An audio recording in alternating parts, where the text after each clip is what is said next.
Welcome back to the Isaac Wolferson Stadium here in Port Elizabeth, where the May Day rally, the official May Day rally, will be taking place. As we've been indicating that Cyril Ramaphosa will be giving the keynote address as he addressed hundreds of members of COSATU, and saying that compared to the previous rally that took place last year, in actual fact that didn't take place because the former president Jacob Zuma was heckled and that event couldn't get underway.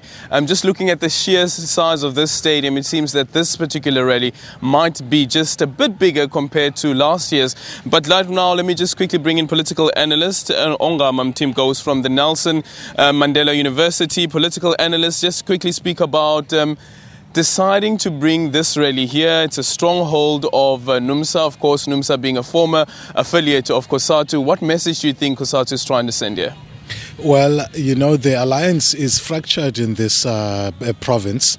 The last rally that was here, which was in 2016 with the President Zuma came, the ANC was very embarrassed to actually face lots of empty seats. So I think there's multiple purposes that are being served. First, in the NUMSA stronghold, as you said before, is to actually show force, show strength, but also in terms of the ANC itself, because this is a key alliance partner, to actually rebuild and bring in gravitas in terms of leadership, to try and is actually going back to the aspirational. And so there will be a lot of emphasis, I think, in terms of now the ANC and the alliance is rebuilding towards stability.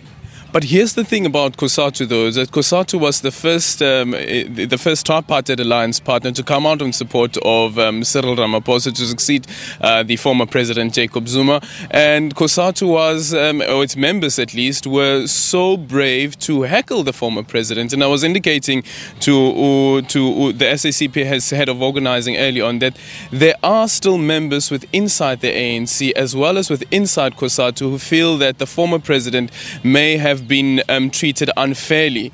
And how does Cyril Ramaphosa's address here try to bring them back into the fold?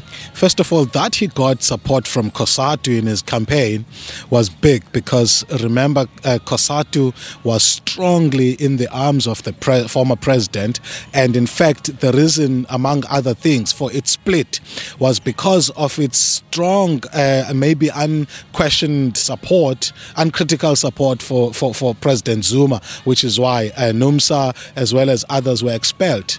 So that Ramaphosa was able to get support from COSATU was big in itself. So now going forward, indeed, the organization has been fractured. I don't know if COSATU has had, at least at a leadership level, that much significant a split.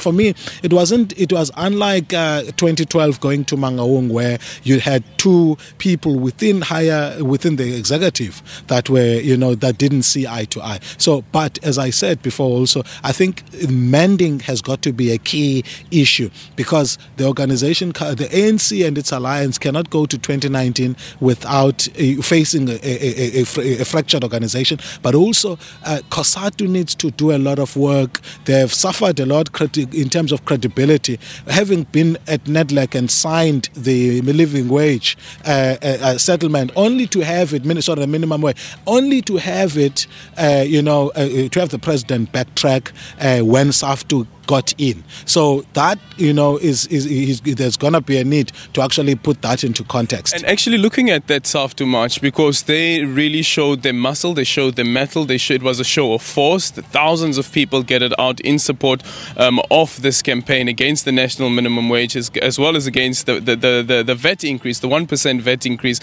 What message does this then send to COSATU in terms of its ability to influence policy within the ANC? Now, as you've indicated, that the president, the one who actually brokered that national minimum wage, seemingly backtracking.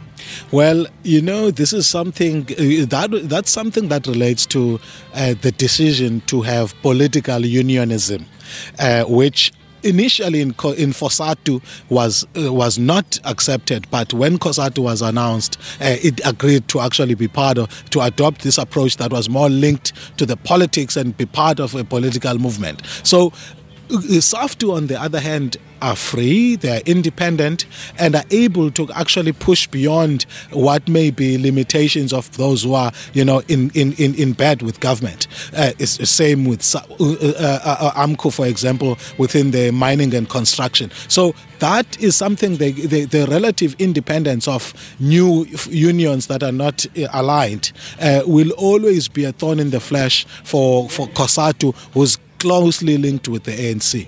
Ongama Mtika, thank you so much for your time. Of course, he will be joining us throughout the morning as we continue our coverage of the May Day rally that's taking place here at the Isaac Wilferson Stadium in Port Elizabeth. Throughout the morning, we'll be trying to break up some of these federations. NUMSA, once upon a time, NUMSA rather being the biggest union in the country, once an affiliate of COSATU. The NUM was once the biggest union in the country. How did the NUM lose its power? It's some of the issues that we'll be looking into throughout the morning as we wait for President Cyril Ramaphosa to deliver his address here at this May Day rally. It's back to you in studio.